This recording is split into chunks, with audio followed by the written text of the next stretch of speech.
we're just gonna wait for a few more people to trickle in. It's just 1 minute past 2.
All right, thank you so much, everyone, for joining us. We're so thrilled to have you. This is Sarah Whipple, the host, speaking.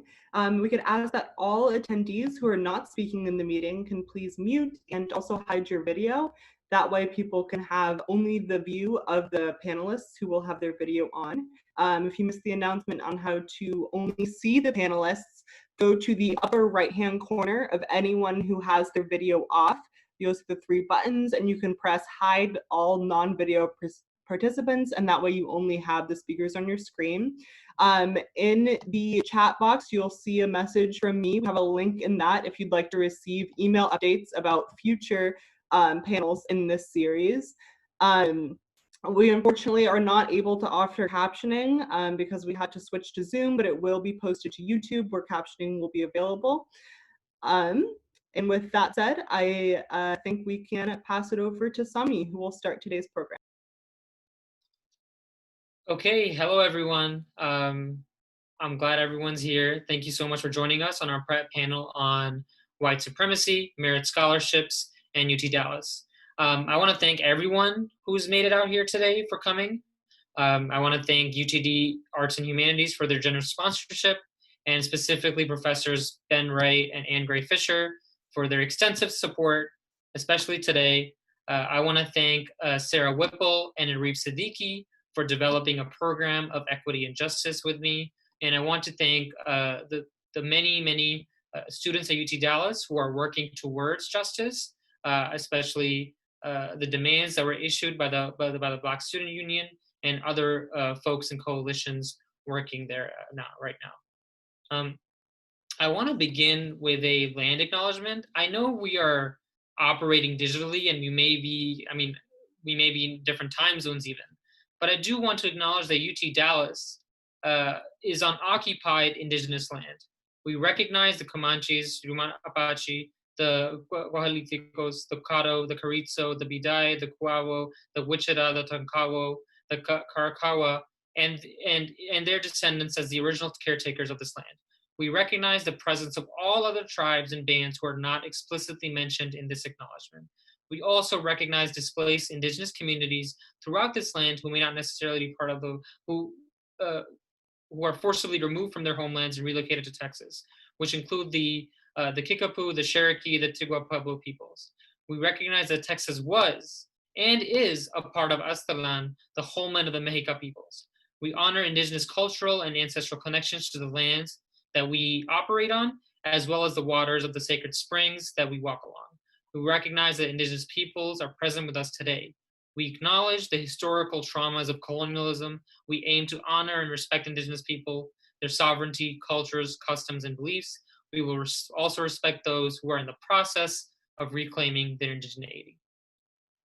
And with that being said, I would like to welcome our brilliant panelists who we have today. I know we're all muted, but if you can just like personally clap for them, I really appreciate them for making the time and for really investing in a project of equity and justice, which we're trying to mobilize in this moment of social upheaval. So without further ado, I'd just like to introduce our panelists in the order that I see them. If you go to our Facebook event, you can actually see the program, the full bios, but I'll be giving some abridged bios of our panelists. So Ruqiya Barreh is a psychology student and Eugene McDermott Scholar at UT Dallas. They are currently leading efforts in the Equity and Justice Student Committee for the McDermott Scholars Program. Their work on mental health care has taken them to Amman, Jordan, while they have also been involved with the Refugee Trauma and Resilience Center. Kia Jackson. Kia Jackson is a junior transfer student from Eastfield College at UT Dallas, working on a bachelor's in psychology. She's from Pleasant Grove. And hopes to use her skills in data literacy to combat online radicalization of white terrorist group. Peggy Larney is an American Indian who has served the Dallas community for over 30 years. She's an originator of state bill designating the last Friday in September as American Indian Heritage Day, and also is a founder of two nonprofit organizations, American Indian Heritage Day in Texas and Indian Citizens Against Racial Exploitation. She has worked with Dallas ISD in eliminating 10 schools with American Indian names and mascots, increasing American Indian students' high school graduation rate, and increasing the higher education entrance rate. Dr. Katy Washington is the director in the Office of Disability Access at the University of North Texas. Dr. Washington is a highly motivated student affairs administrator with 17 years of professional experience in various areas of student development, such as disability, services, standardized testing, student development, etc.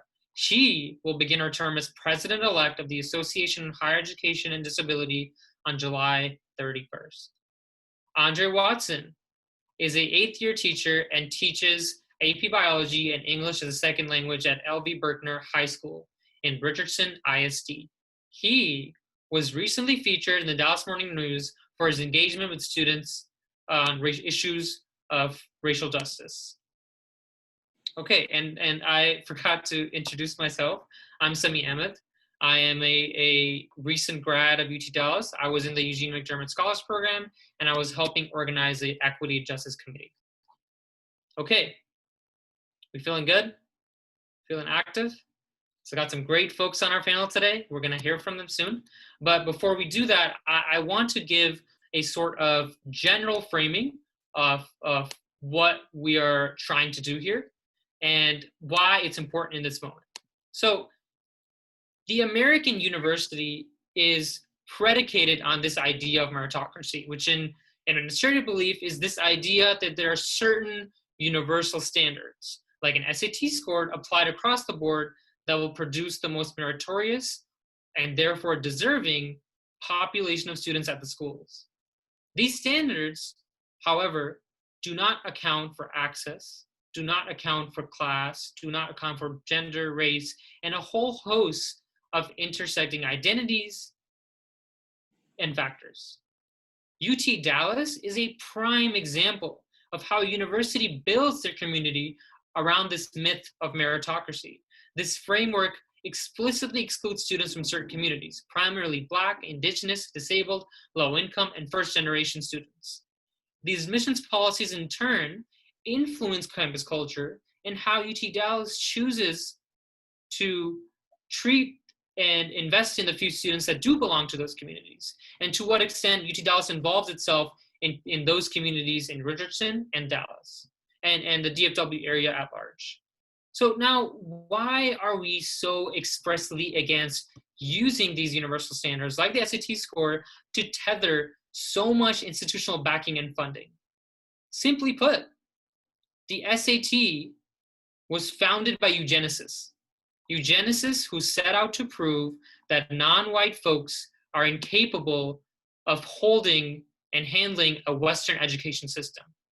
Now, if you go to our flyer for this event, you can actually see the documents that we pulled out from investigations of the UT system itself, which showed that Logan Wilson, the president of UT Austin in the 1950s, explicitly asserted that the SAT test was designed to keep Black students out of the classrooms with white folks, right? They tried to set up a legal standard on how many Black students they could legally and professionally exclude based on 10 standardized test scores.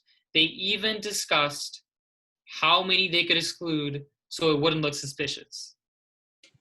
So this framework, it's this history, this precedent, results in the same outcome almost 70 years later, regardless of the attempt. 80 years later, I can't count. 70? Okay. UT Dallas allocates over $58 million for merit scholarships and only $374,000 for a diversity scholars program.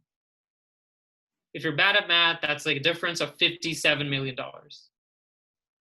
While this diversity-based program remains grossly underfunded, we have programs like the Academic Excellence Scholarship, the McDermott Scholars Program, the National Merit Program, and these are prime exemplars of what type of student the university privileges and rewards, and therefore creates a community based on those standards. The vast majority of university funds privilege merit over diversity at each corner and provides a foundation for excellence at the university. These standards consistently align the diverse needs and desires of the Dallas area community. I'll give you an example, a personal example. The McDermott Scholars Program, in which I was enrolled in, the university's most selective and generous merit-based program enrolled under 15 Black students since 2001, out of nearly 400 total. Their first 6 years, they did not enroll a single Black student. Even broadly speaking, around 28% of UT Dallas is Asian and white, respectively, while only 5% is Black. Meanwhile, the city of Dallas is 24.3% Black and only 3.4% Asian. So we see a reinstantiated, broad-based communal exclusion that creates our campus, where resources available to underrepresented and underfunded groups are consistently being funded towards merit programs to bring the most privileged and the most funded to our schools, right? And it's really important to contextualize what kind of person the university is withholding as successful, right? In every marketing material, right? UT Dallas advertises the average SAT score for some of its for some of its enrollees, right? For the National Merit Program. The National Merit Program does not disclose any demographic data. It only discloses average SAT score and college major, right? So again, we see this reward system being operated and mobilized that explicitly hurts Black students, Indigenous students, first generation students, and other such people. And so with that being said, I want to shift to how this campus culture is created. Dr. Katy Washington, you have worked on campuses for such a long time and seen the structure of funds. Could you comment on how the university structure of funds and the recruitment efforts, how does that affect the population you work with, specifically in reference to disability and campus accessibility? Great question.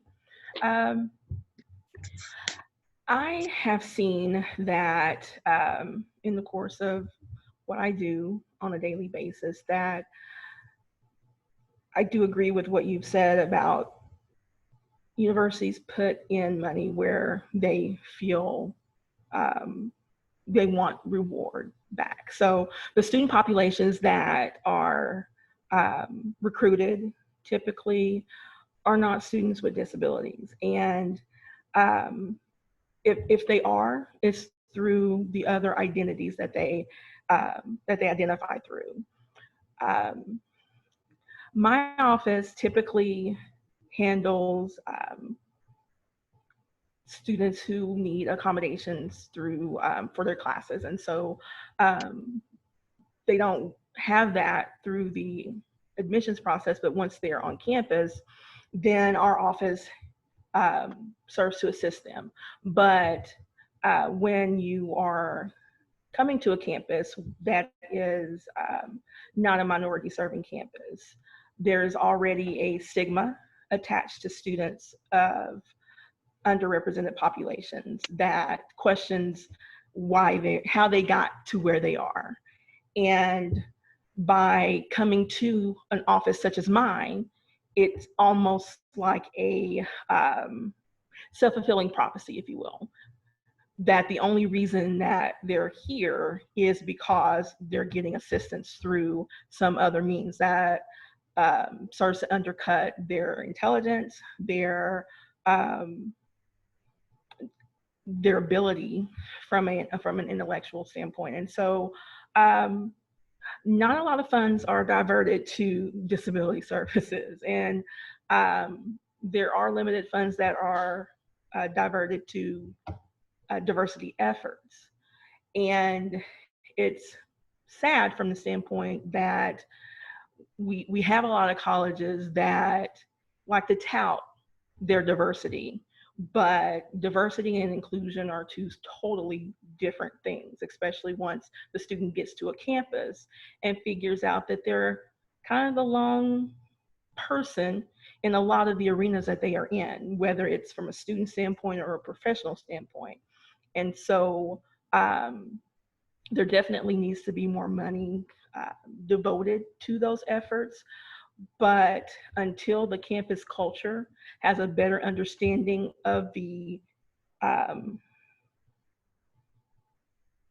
positivity that diversity from racial, gender, disability, sexual orientation, the whole nine, and usually disability is out of the equation when we talk about diversity, but the experiences that those students bring to the table are unmatched in terms of richness and how they add to the educational environment.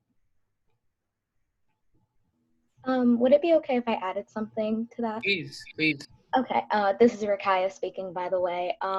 As an able-bodied person, my experiences are different than the disabled students that Dr. Washington deals with, but I definitely relate to the imposter syndrome that she's talking about. As a Black student in a prestigious, like, collegiate environment, there is a kind of culture of joking where there's like being like the diversity pick and like being selected to fulfill a diversity quota. And though a lot of those jokes are in good fun, when it's coming from a majority white population, it is very hurtful and undermines like my accomplishments and my successes as like a Black person and as like a Black queer person.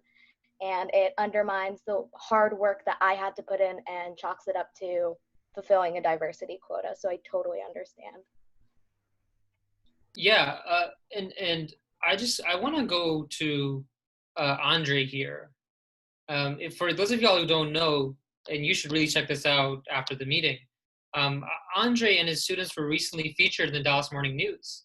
It's an excellent article, and there are excellent efforts. But I did want to talk to you, André, because you work with some of these students, right, who are, in Richardson ISD, who are, in the same neighborhood as UT Dallas, right? How does coming from that underrepresented background, how does that connect with what Dr. Katy Washington was saying about, this university not being able to serve its minority students?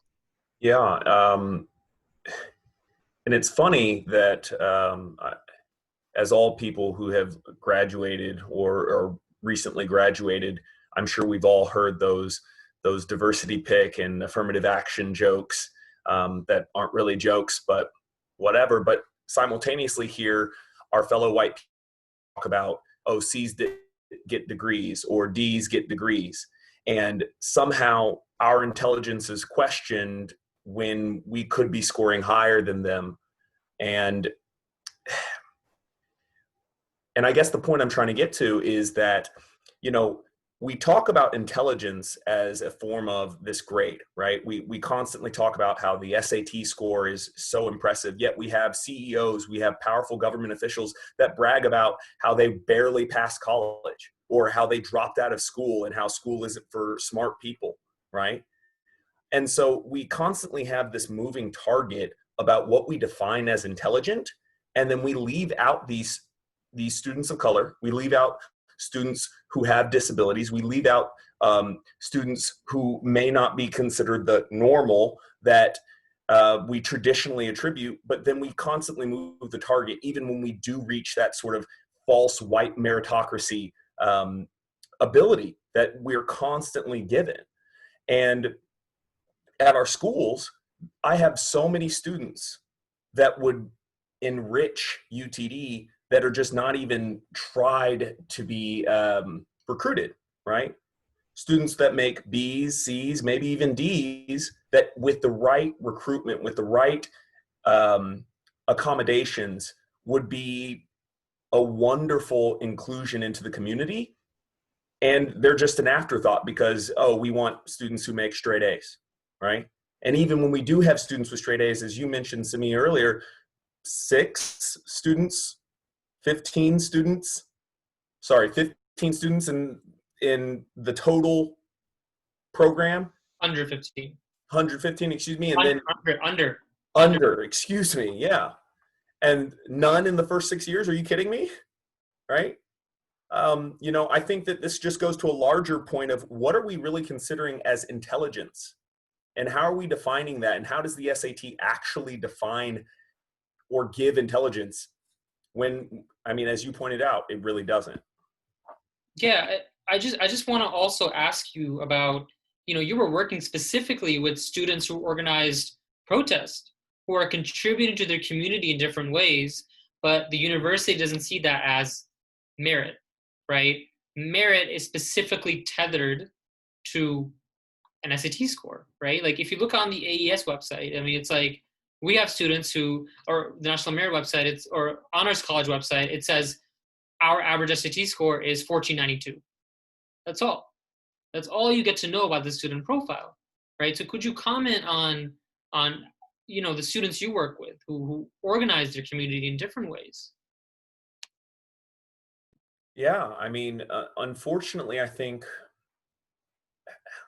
a lot of the underrepresented students, excuse me, also suffer from a lack of information of what is important to put on that resume. So I think that there's kind of a problem not only within the system in which they're applying, but the information that they're given.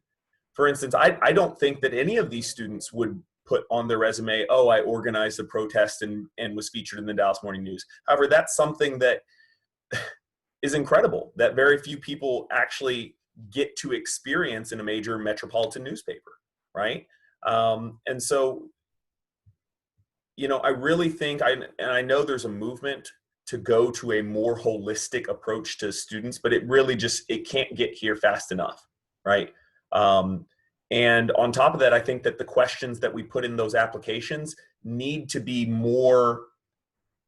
prompt the students to include those things that they're doing that shows collaboration, that shows leadership, that shows that ability, those critical thinking skills that I don't think they always do with your test score and your standard, you know, write about a time that you faced, you had to overcome something, and leaving it right there.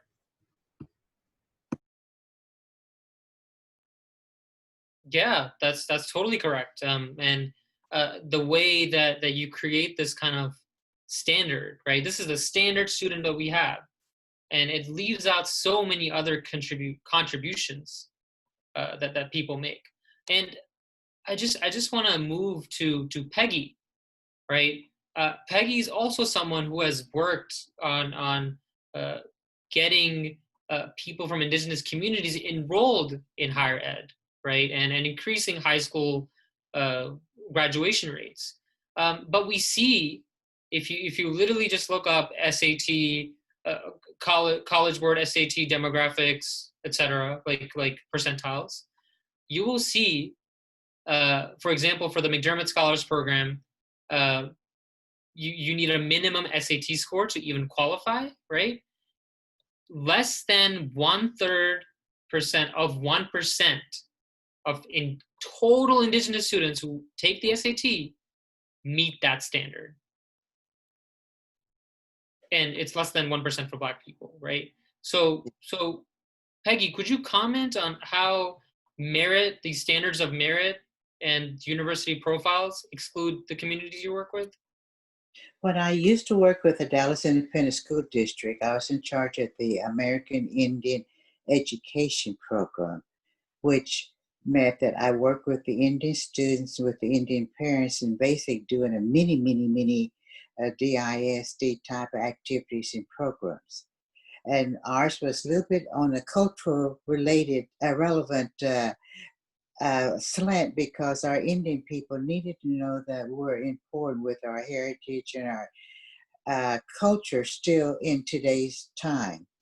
With our Indian students, when I started as an employee there at DISD, there might have been only 3 of us adults with college degree. Rest of the community didn't. And this is due to colonizing, due to white supremacy to keep the people of colors down. In our case, it was the federal government, the BIA, Bureau of Indian Affairs, the different agencies to keep the Indian tribes, nations, not to be independent, but kept us suppressed, oppressed, all those words. And so sure, today we still live in racial disparity, racial equity. We know what that is because we lived it. We still live it today. But with our students in the Dallas Independent School District, as they were coming to into high school, they were already attending an inter-district school, which already had bad reputation, which had good teachers, but the good teachers, after they got their training, were leaving, going to higher paying, to the high privilege type of schools. And so it was the new teachers that were being trained in the DISD in similar situations. And so our kids sometimes got good training, sometimes didn't get good training. But when it came to college, our Indian kids especially were not geared to that because it's different value systems that has been oppressed upon our culture. At that time, and we're always about 30, 40 years behind everybody. Today's graduation rate has really improved to when I was leaving, at least half of our Indian students were going to community college. Why weren't they not going to college like UTD, Dallas? Because inside we knew, because where it was located, far north Dallas, that was for the white rich people. That's for the rich, smart ones. The ones that's got parents that knows how to work the system, that's already getting their students in the Montessori program when they're 3 years old. They're already got portfolio going. Our Indian kids don't know nothing about that.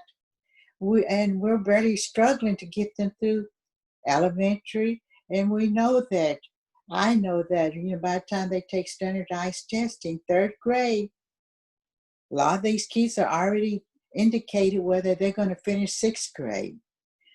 And they're put into different programs because of the test scores. If they did good, they're put into talent and gifted programs. It's already indicated. By the time they're in 6th grade, it's already they've already been kind of flagged whether they're going to finish high school or not.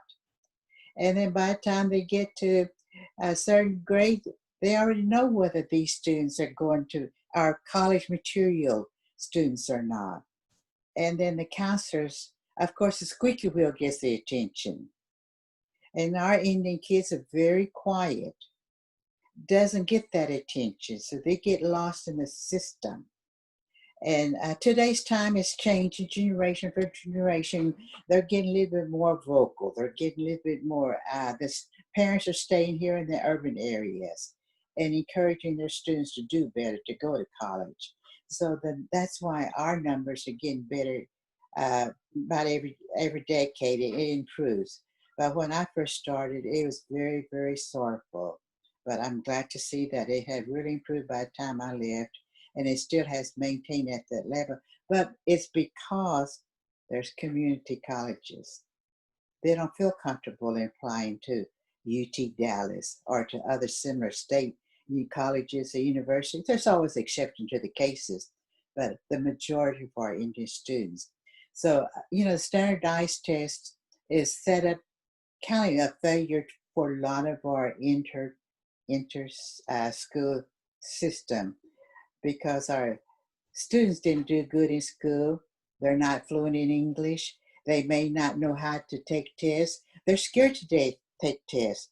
They know they don't like math, didn't do good in math, and they know they got to pass math too. And then they don't know, the parents don't know, the students don't know what scores they got to work for, whereas the white privileged families do. And those white privileged families are already sending their kids to these college preparatory type of courses, getting them well prepared. Not our Indian students, not our Indian parents. It's not into that type of thinking. And so, we're so far behind that it makes it really difficult that we have that type of situation we have to work with. And so with our Indian people, finances is another thing that makes a lot of difference. When you think of UT Dallas, we think that's too much money. We can't afford that. And so, our kids are more community minded. They feel a little bit more comfortable nowadays going to a community college instead of even looking at UTD or similar universities. Yeah, Peggy, let me just follow up with you on that. I mean, you mentioned that these Indian students, they're uncomfortable even applying to UT Dallas or coming to UT Dallas, right? And it's both a question of recruitment, lack of access to financial resources, and standardized testing. So how do you what do you propose that UT Dallas do better in order to reach these students, right? Like, do we eliminate standardized tests? Do we offer better financial aid packages? Well, I think here in the Dallas area, UT Dallas, if they wanted to recruit American Indian students, and I use the word American Indian instead of Native Americans, because we get into also definitions. People always tells me, well, I'm born in America, so I'm a Native American. Anybody born in North and South America are considered Native Americans. And so when we say Native American, that still doesn't really apply to my type of Indians. And so I kind of, because of my generation, I stay with American Indian because that was legally used in treaties and different work. And then we're also should be treated as a nation. We're independent, politically grouped. We're nation to nation when we have to deal with the United States. And like I said right at the first, that the white privileges, y'all might deal with white privileges. We have to deal with United States government. All forms of government, from president all the way down to the last state agency. And so today we still have to deal with that. That's our weakness, not our weaknesses, but that's what we have to deal with. And so with our American Indians, it makes it harder when we have to talk about education. Our value system is still family tradition, still heritage. In many situations, as I said, we're 30, 40 years behind. That our families, because of boarding schools, and this kind of goes into the next question that I was going to answer, but with our boarding schools, we were told, kill the Indians, save the man. And that was through boarding schools, the Bureau of Indian Affairs, and by Christianity, saying y'all are heathen, making our heritage and our culture less than. And so with all of those type of oppressions that still upon us, are a lot of our Indian families wants our Indian kids to get an occupation. Instead of going to college, nothing's wrong with hiking the occupation certificate, because some of these people are making better money than a lot of the college graduates too. But they go into that type of field instead of going to college because they feel more comfortable there. Yeah, we'll go to you, André. I just want to remind folks that you can type in your question in the chat box and send it to Sarah Whipple at any time. So if you have a question while a panelist is speaking, please type it in. Yeah, André. Yeah, piggybacking off of what Peggy said, and your question of, if we could do something for UTD, something that, all 94 participants could do right now if they graduated from UTD is, contact a teacher, come to these schools and actively recruit.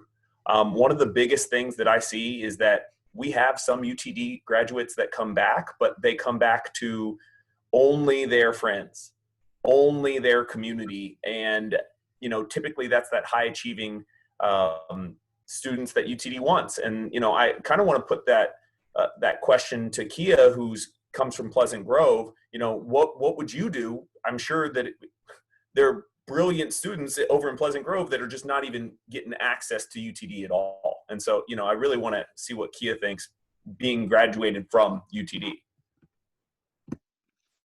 Oh, so yeah, I mean, I don't want to say that like it was my experience, because it wasn't. I went to magnet schools throughout DIZ, so I graduated from law magnet. So it wasn't the same exactly, because it wasn't like a regular one, but they did recruit from us as well, but it was mostly still just like SEM people, not really like my people, law magnet specifically. But Top school in as the far United States. Top school in the United States. Yeah. But yeah, as far as Pleasant Grove, I feel like Pleasant Grove doesn't get any activity from like any kind of group at all. It's usually just South Oak Cliff, South Dallas. Pleasant Grove is ignored. And I know like no one actively recruited from like Samuel, which was my home school. I think in general, if you wanted like more people from over here, you would have to directly put in the time, because a lot of the kids here probably aren't getting that much support that are like even getting them thinking towards going to like college. So UTD itself would need to like put in the work. We can't expect people who haven't been exposed to like all this information, because I wasn't, as a first generation student at all, to find it out for themselves. Like no kid is being in the freshman grade and thinking about 4 years in the future unless they've had a parent putting that on them. If I could just interject real quick, Katie, Dr. Washington, did you want to speak? Go ahead. You go ahead first. Okay, so I definitely agree that we should be recruiting, but I think there's also a problem with the institutional barriers that are placed in front of these students. Like, for example, in my own personal experience with McDermott, when I would go back to my high school and go and talk to students, talk to teachers, a lot of students just straight up couldn't apply because the SAT scores and ACT scores were just too high. And there were a lot of really talented, like really incredible like POC and low income students that this program was just inaccessible to because they didn't get these arbitrary scores. So I definitely agree we should be reaching out to like low income schools. We should be like recruiting specifically minority students, but that those recruitment programs by themselves are ineffective if those institutional barriers aren't removed first. Great. Dr. Washington, yes, please. And I completely agree with what has been said to this point. But when we think about students, especially when they're in K through 12, and just as Peggy was saying, by the time they're in third grade, decisions are already being made by teachers. and administrators about what the potential of that student is going to be. And based on those projections, that student starts to be treated differently. That student is not encouraged to attend college. That student if they wind up in special education, then it's a whole different trajectory for that student. And the thought of college does not even come into play most of the time. And so even when they reach graduation, they're underprepared for when they reach the university level. And there are not supports in place to assist them and to offer support, because there's these antiquated systems that are set up to make it seem like by providing these support mechanisms, these diversity programs, that you're dumbing down the education of the university as a whole. But it's all dealing with this systemic issues that have plagued higher education since its inception here in the United States, and probably before, but we'll just talk about the United States and how things are set up. And in knowing that the first African-American person, Black person, whatever your, how you want to identify, wasn't even widely allowed on a predominantly white campus until the 1950s, 60s. And when you think about the passage of time, we're talking about 50, 60 years of a centuries of an educational system. And there's no way that those voices were heard when these institutions were created, when these tests were made. And so when you look at the differentiation of how students of color or students of low socioeconomic means do on these national exams, it has nothing to do with intelligence. It has to do with how these tests were structured, how the norms were made. And so, but these students leave feeling like they are less than, like they are not as intelligent as their peers who have centuries of advantages over them in terms of these, how admission processes are set up. And so even with the institutional barriers, once they get to campus, we don't necessarily have those supports in place. And a lot of colleges talk about how expensive it is to set them up, but they will bring them here and they will allow them to saddle some debt, but not provide the sustenance that's needed to make sure that they're successful once they get there. Yeah, that was excellent. Ruqiya, if I could go to you, Ruqiya has actually worked on trying to make one of the scholars program at UT Dallas, which is one of the most generous in the country, has tried to make it more equitable. So Ruqiya, could you comment on, we were talking about the McDermott Scholars Program, which, as of 2020, out of 394 people, under 15 were Black, right? This is that program. How are those efforts going? What are your demands? So our demands, one, the effort's going great. It's definitely picked up a lot more popularity among the scholars, which has been fantastic. We are trying to remove the ACT and SAT requirement in general and move to a more holistic form of reviewing applications to make it more accessible for low-income students and minority students. We want to promote anti-racist literature to the freshmen, so they're integrated in activism and know how to promote anti-racism in their everyday work and in their careers in the future. We want to just integrate anti-racism into the curriculum more so. And in our finalist weekend, which is how we select scholars, we want to make sure that it's inclusive and equitable. We want to work with the Multicultural Center and the Gender Center in order to make sure that this is as fair and as equitable as possible for everyone involved. Yeah, and just to comment on that, since there are such few Black students in the history of this program, right?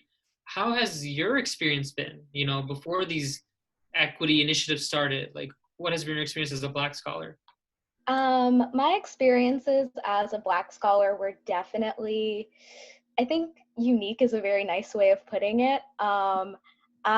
There were definitely experiences and times where I felt very isolated because the culture in McDermott, like you said, because there's not a lot of Black students, not a lot of Latinx students, it is very isolating, and it's very easy to feel like you're there because of your diversity, because of your race. And there is a culture of casual racism that permeates the program because you don't have Black voices and you don't have a lot of allies like speaking up for those Black voices. So you get a lot of casually racist comments, you get a lot of microaggressions. There's a lot of things that the program, because of the lack of Black students, I feel like lets slide with a lot of scholars and stuff. And although there are like really great individuals, I still think that the wider culture of McDermott is not inclusive and does not create an environment of wellness for the few Black students that they have.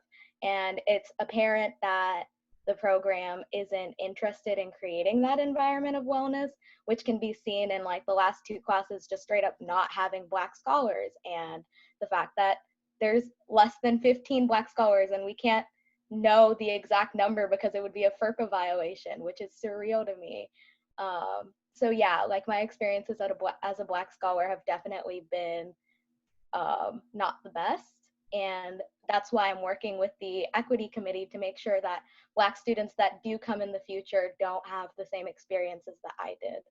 Yeah. I mean, have they made you participate in something against your will, you know, like? Yes, yeah. I can get into that real quick if you don't mind. We had this trip to DC where we had to participate in looking at a Confederate battleground, and we had to talk about like leadership, and they had given us leaders just randomly, and I had selected Robert E. Lee, and I was very clearly uncomfortable with this. I went to one of the staff members and asked that I not be included in this activity for obvious reasons, and my concerns weren't taken seriously. I was told that because the other students were doing it, I had to do it, and I was very visibly upset. I was very visibly uncomfortable, and it was apparent that the staff and other scholars did not care. And I was forced to wear this man's name as a name tag for the whole day, and I was forced to laud his abilities as a leader afterwards.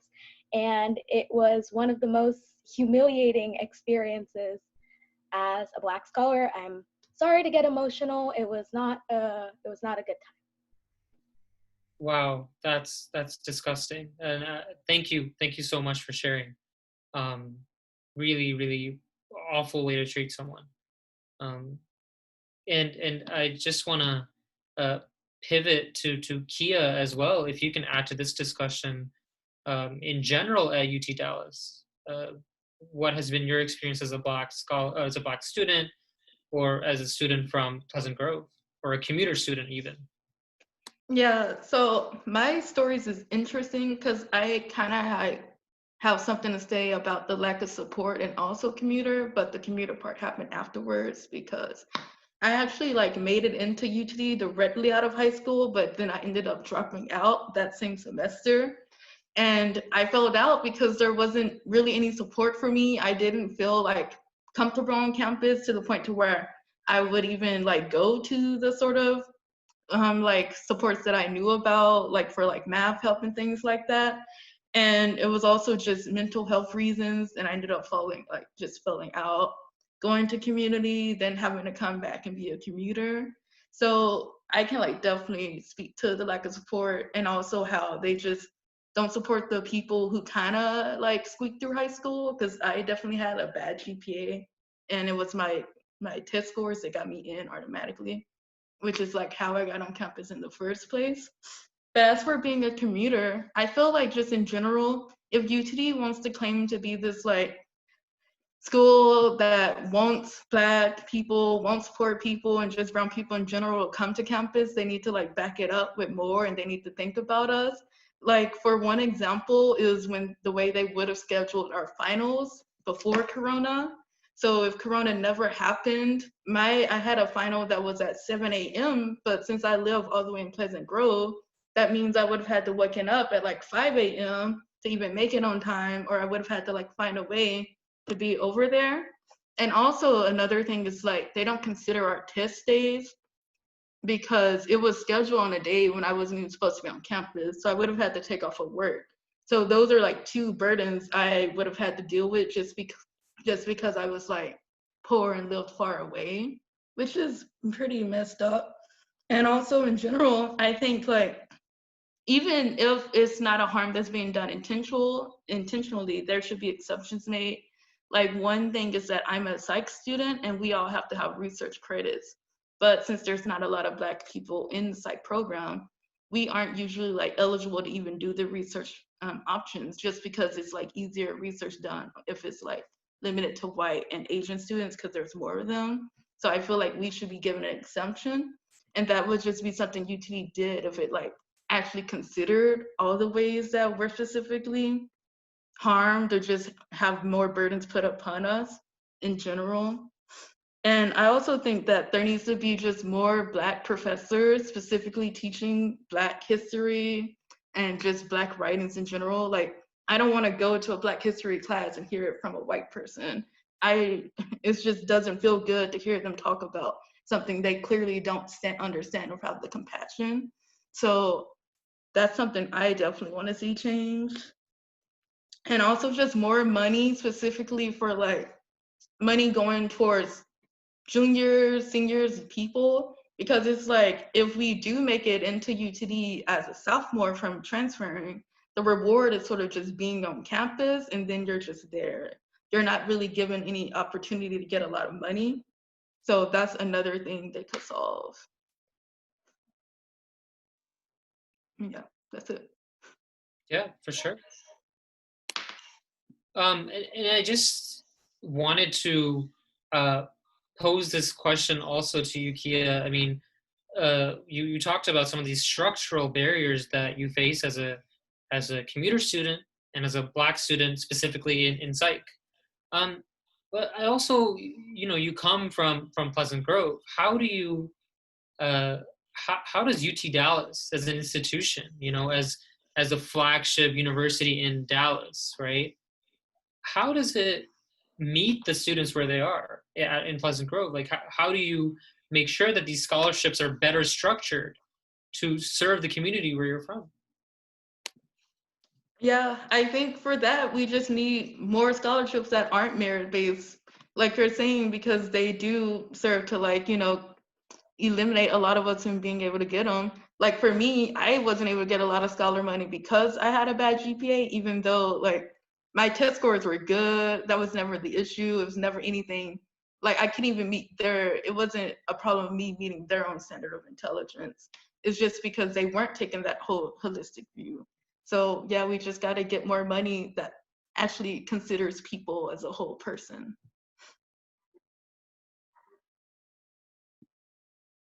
And I want to pose that question to the entire panel as well. We recently, UT Dallas started this Living Our Values task force, right, where it's trying to create some sort of structural change in a committee. What would you recommend? Whether it be, let's take out standardized tests out of the equation, let's create more diversity scholarship, let's reorganize the funds in the university, let's change recruitment efforts. What would you recommend for this task force to ponder? Anyone can answer. Yes, André. So this is André, and Dr. Washington, please jump in at any time if I say something incorrectly.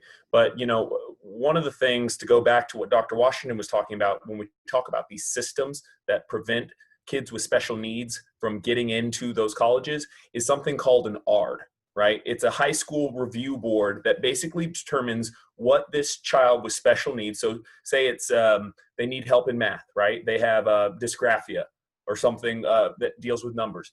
if they take a class and where they receive these supports and the supports are above the state standard, they are now no longer eligible to apply to a four-year university.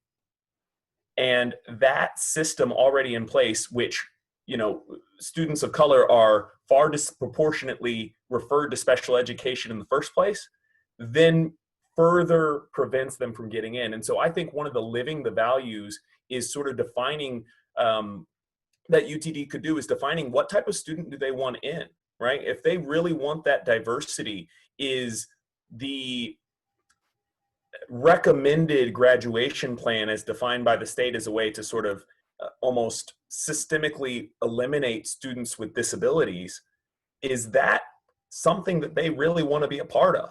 Is that something that, you know, for my ELL students, is that something passing the, Lord have mercy, why can't I do it right now? The English language exam and having proficiency in there does not mean that they're not intelligent and does not mean that they can't complete a college coursework. However, if they don't pass a certain standardized test, they're not even eligible, again, to go to a four-year university. And that's absolutely ridiculous. And if UTD really wants to have an inclusive environment, those are two things that I would look at to try and take away those barriers to have more access to underprivileged students. Ruqiya, please. I really think that we should also be like having more conversations like this. Like if the only people making these decisions are rich white men, of course, the only people that are going to be getting into these programs are rich white men. You need to be having conversations with experts, with Black people, with people that suffer from disabilities, sorry. You can't have these conversations of how to like live through our values or something along those lines, and like how to create diversity if you're not having diverse people in these conversations. You can't be talking about us and not let us in on these like important discussions. Peggy, please. Peggy, you're muted. You have to unmute yourself. Excuse me. Do y'all have Office of Equity? Yes. Are they working on a racial policy for the university or for this college? I'm not sure. Ruqiya or Kia, do you know?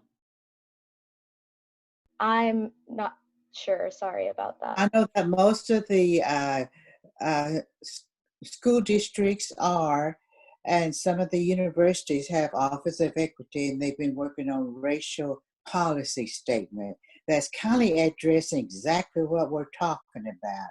But that would be for the colleges to have a different way of thinking nowadays versus even 10 years ago.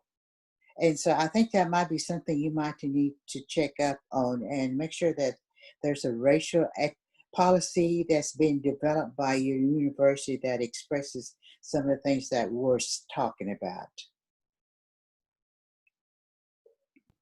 Dr. Washington, please. And honestly, I, with Peggy's point, I doubt there's a racial policy as of yet. Yes, Dr. Washington. When I think about and living your values, I think as an institution, you first have to decide what your values are. It can't necessarily be left to individuals to decide what their value is. You know, it comes from the top to set the direction that the institution needs to go. And so if your value is belongingness, is inclusion, is diversity, then what are the action steps to get there?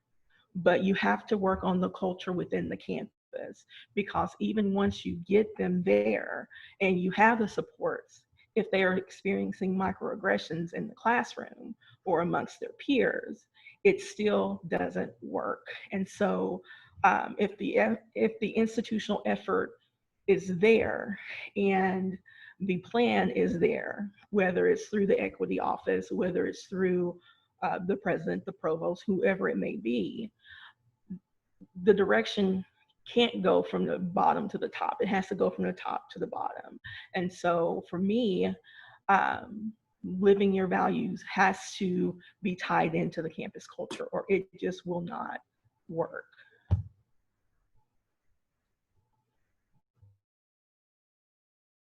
Yes, Kia. Yeah, I agree that it really does just have to be a culture shift, because like the reason that the McDermott's program even exists in the way it does and the standards are set up the way it is now is because the like money is just that some white dude wants to reward what he views as like excellence of money or whatever. And of course, a lot of white people in their colorblind vision of it think it's working wonderfully. But we here know obviously that it's not working wonderfully. And to change that, there really has to be money put behind like just an attitude of compassion versus an attitude of rewarding just being good at a test. Like we really do just need the money like straight up. Like that's the only way it's gonna work. You gotta put the money in hiring the Black professors, the poor professors. You have to put the money into putting grants in place right now.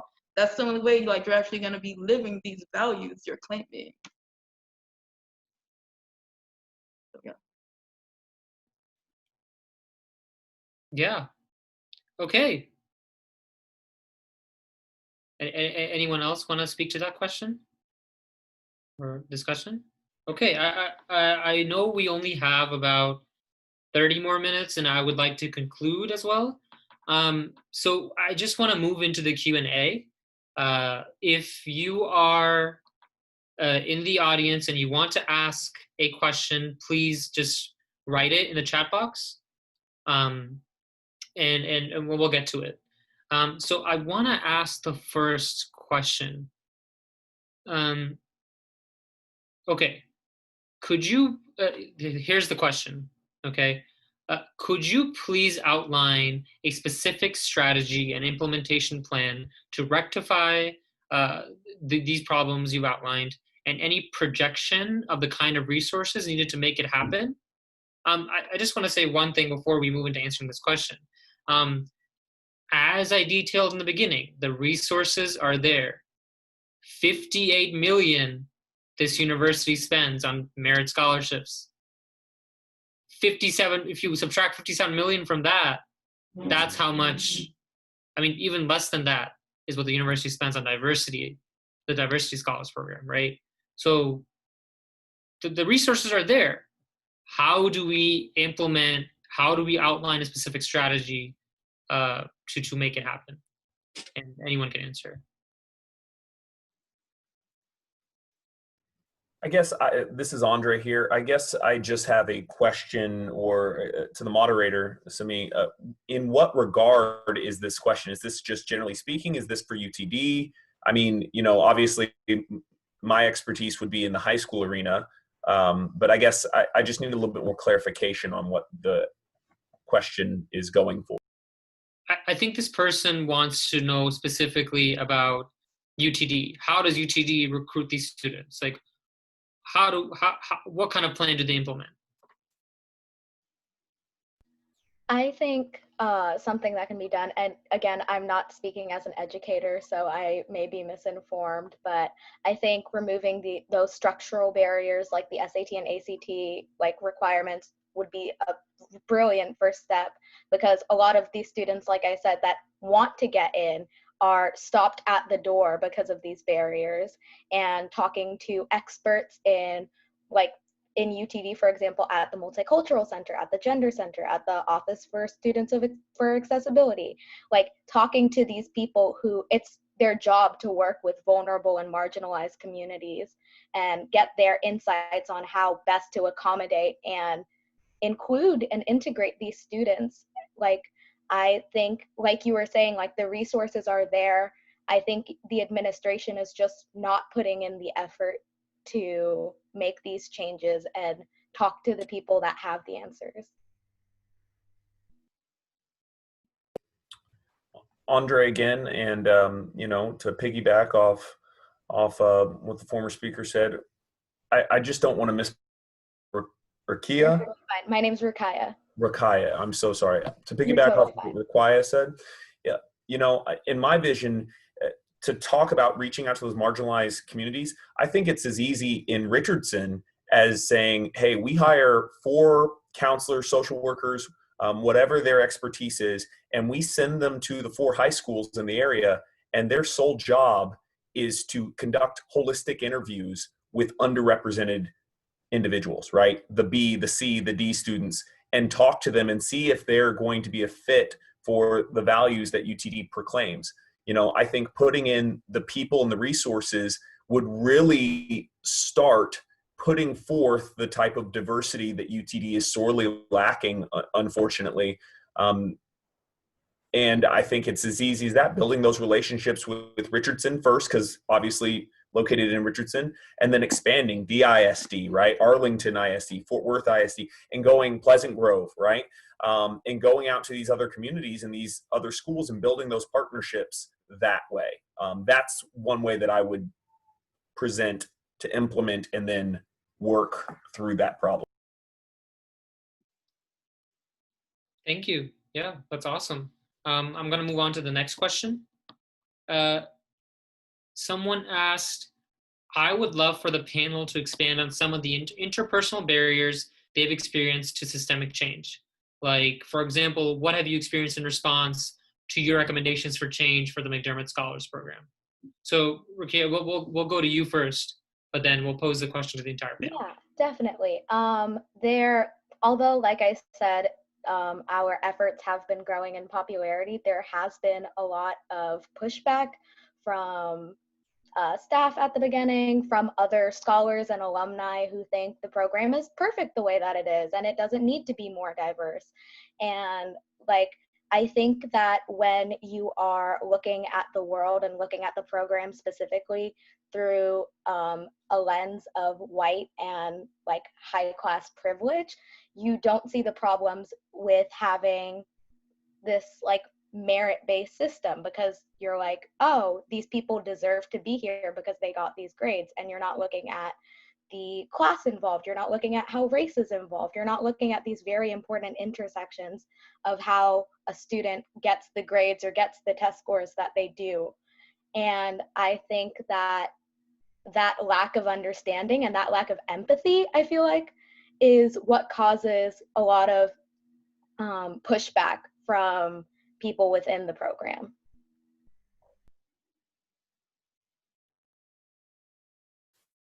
Yeah, does anyone need me to repeat the question? Okay. Yeah, for sure. For any of the panelists,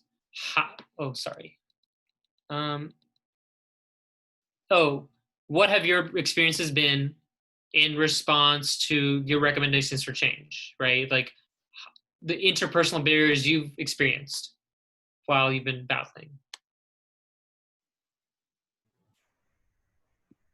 Dr. Washington, please. Okay, so, you know, we're in the midst of a pandemic, right? One of the most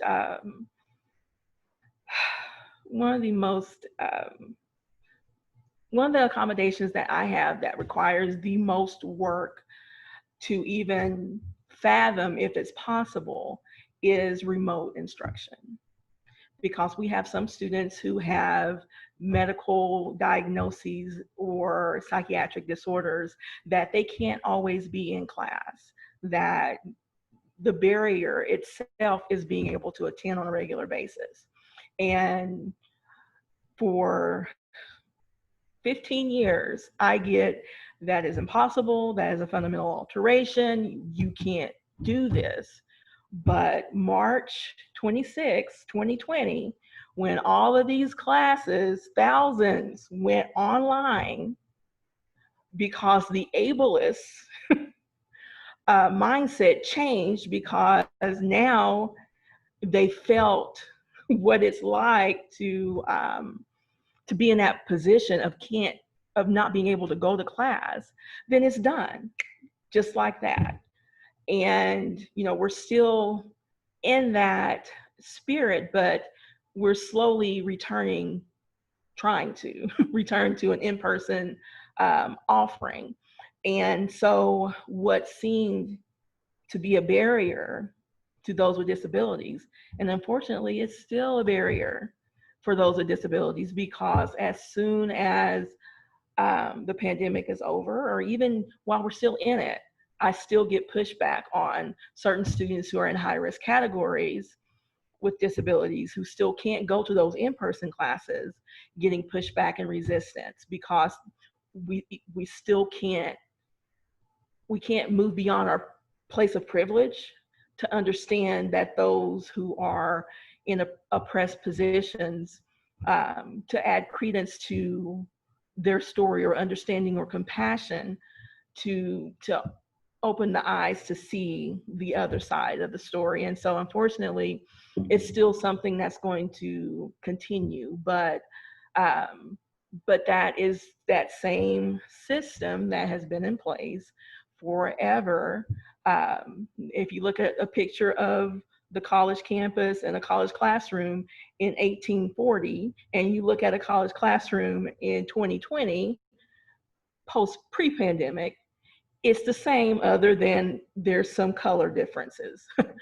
And so if higher education is going to survive, they have to change. We have to change. We have to look beyond what we see as tradition and look at the fact that we are getting a smaller and smaller pool of students with each year, and more institutions are competing for those same students. And so if we're not able to reimagine what the college campus looks like, what these supports look like for people who we don't traditionally look at as college students, some of the institutions are not going to make it.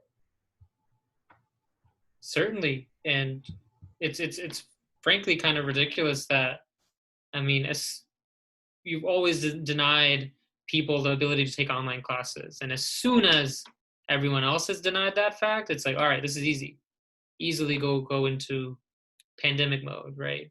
Unfortunately, we do have to move on to the next question, but okay, the next question is, how would you recommend students be involved in urging administration to make changes on campus or off campus and be involved in this battle? So anyone. Ruqiya, I please. can speak to it, yeah. So as someone who's part of like this equity committee, I think just like getting a group of friends and figuring out like plans of going and bothering administration, creating letters, creating surveys for what other students want, getting educated. Education is a really big part of this, because it's not easy to make change if you don't know what change you need to make. So getting educated on anti-racism and stuff like that, and how to be a better advocate. And then from there, it's just getting in administration's face and being as in their face and as, I guess, obnoxious is the best way to put it, because that's what gets change done. Like by not allowing them to rest, not allowing them to push these issues to the side like they have been for years. The louder you are, the more change happens. André here, just to piggyback real quick, if anything, this pandemic has definitely taught us that, getting on TikTok, getting on Instagram, getting on Twitter, and making these emails, these fillable emails that everybody can click and send there, I mean, that level of pressure is amazing. And so really writing the provost, writing the president through email, and just inundating with constant barrage of information, and I don't agree with this, right, is going to cause change. And Katy here, if we as administrators support our students' activism and teach them the right ways to do it, where we can amplify those voices, then that would be an excellent way to do it as well. And please, if you are interested in doing some of those emails and stuff, join our email list. This is officially a call to action.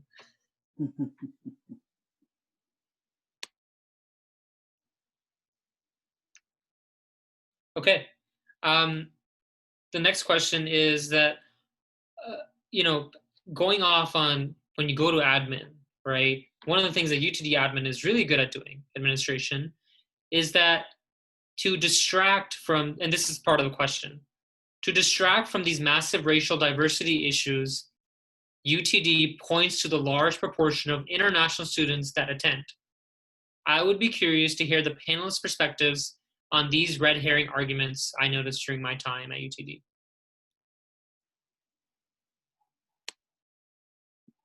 Ruqiya, please.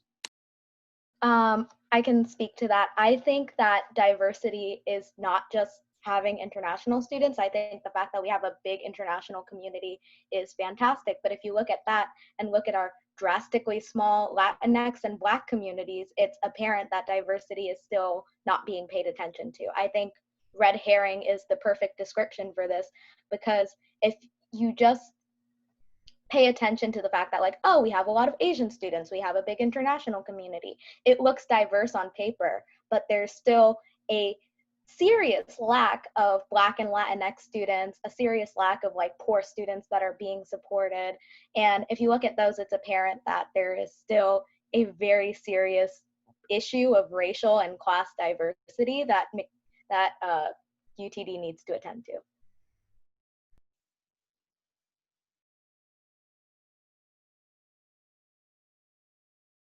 Kia, please.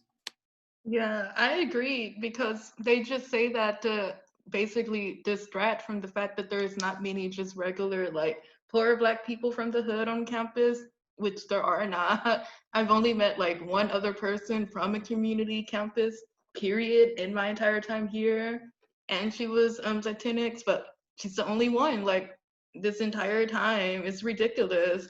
And for the Black people we do have on campus, it's like they're not just from here, really. So it's like they claim to support DFW, but they really don't do anything for DFW community specifically at all.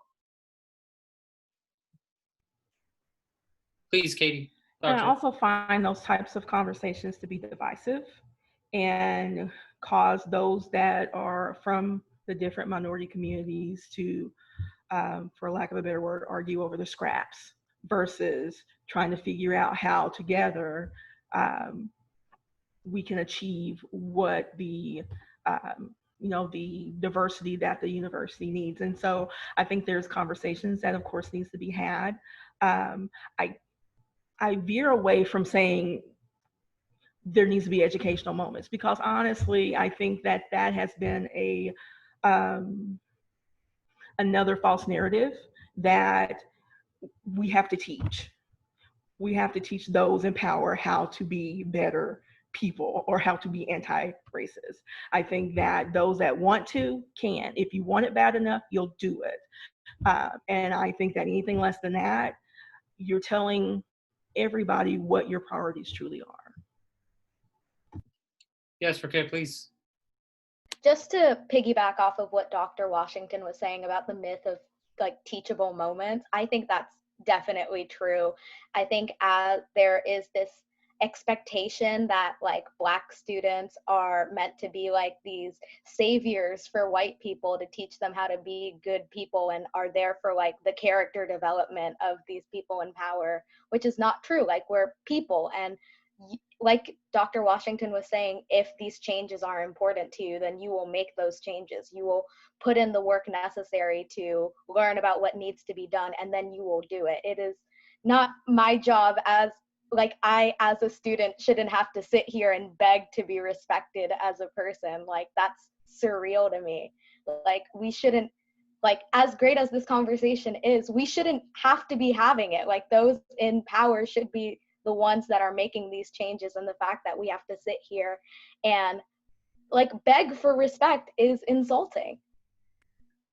Yeah, and André here, it's a false dichotomy, just plain. We can have a great international student population, which is wonderful, and also not have enough diversity when it comes to our domestic and local students. Peggy, please. One comment I always hear, and I just wanted to share with you, is that our immigrant founding fathers built this land. When we're talking about international students, I'm kind of associating that with immigrants. And who really built this land? This land was already built by the Native Americans, not the immigrants when it first started. but I've been to different places where that's the first thing I always hear. And so I just wanted to share that with y'all. You know, as a learning tool that, you know, I also have feelings too when it comes to, when it's reference to American Indians, to the founding fathers. We were here. This was our land. We had a good sovereign relationships going with all of our tribal people before anybody came and messed it up for all of us. Thank you. Yeah, and certainly I think the way that universities, especially UT Dallas, can mobilize some of these statistics to deny other equity initiatives, right, is wrong, right? And Dr. Washington, to go back to your point, it does create a divisive sort of atmosphere, because then people aren't willing to practice solidarity with underserved groups. Rather, it becomes a game of, like you said, it's fighting over the scraps.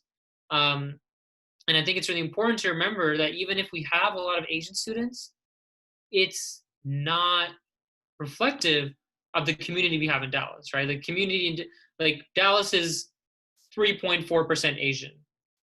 Why is our university 28% Asian? Why is there such a drastic overrepresentation? That's not diversity. That's not equity, right? So it's important to remember that we look at this in context. We look at these stats in context.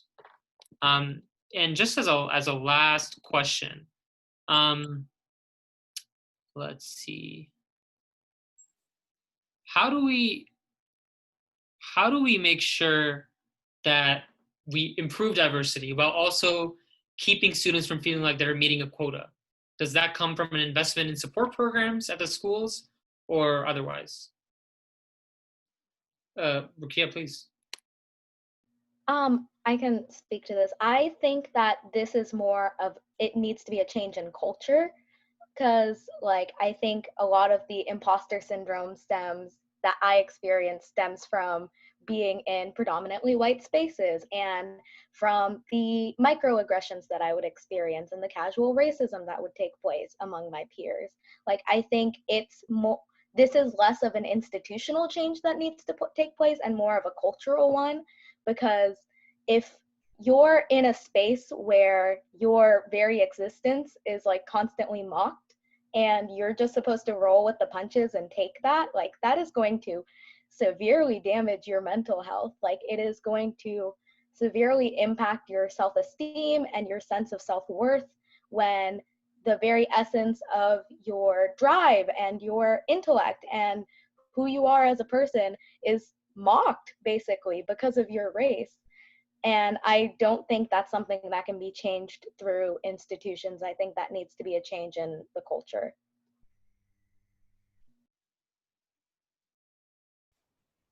Yeah, I think it's André here. I think it's two-sided. I personally do believe that the institution can help. I think there's a fine line between tokenizing the diversity on campus, right, with promotional materials, right? We have all seen the wonderful interracial friend group all studying in the library, right, or all researching. And I mean, that's a token attempt, right? Whereas when, you know, American Indian or Native American History Month comes up, celebrating that, promoting that, putting the money behind that to really show that, right? When African American History Month comes up, Black History Month comes up, we put the money behind that, we promote those things. One of the best things that I think is really representative of the way that they could do this is when they did the Holy Festival. I went a few years back on UT's campus. I thought that was a wonderful celebration that, you know, really did include with the community. And I saw a lot of my students over there, right? And I think that institutionally putting the money behind promoting those events, promoting the history and the diversity that we have here, doesn't tokenize it and instead celebrates the diversity. And I think that that's one way that they could really get ahead.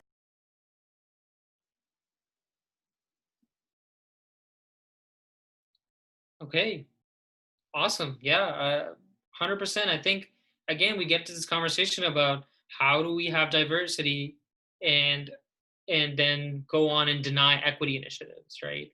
Making sure that, well, if you are using this to market right? You're marketing to the correct people. You aren't marketing to white kids who are going to be like, oh, diversity, and come to the school, right? It's important to market to underserved people in Richardson and in Dallas and beyond, right? Okay, I want everyone to do this. If y'all can all unmute yourself and just like give everyone a round of applause because these panelists were great. Is it possible? Actually work. Okay, please unmute yourself. One of the comments that we kept getting was just gratitude, and a lot of thanks to our panelists for being on and sharing their vulnerabilities and their experiences. The only way we honor that gratitude is by mobilizing it into action. So it's important for us to take these experiences and try and build it towards action. Support equity groups on campus. Support the BSU and their demands to administration. Support community organizing efforts in your community. Sign up for our email list. Educate yourself, right? The only way to honor the time that people put into this event is take it into action, right? UT Dallas announces its Living Our Values Task Force, a group that will focus on racism, bias, and inclusion within the campus community. Okay, but are you using that as a token in this time of social upheaval? Or are you prepared to make material concessions to ensure equity and justice on your campus, right? We talked about the SAT. We talked about how it disprivileges nearly everyone who isn't rich, wealthy, able-bodied, not first generation. We talked about how the University of Texas system specifically mobilized the SAT in order to exclude Black students.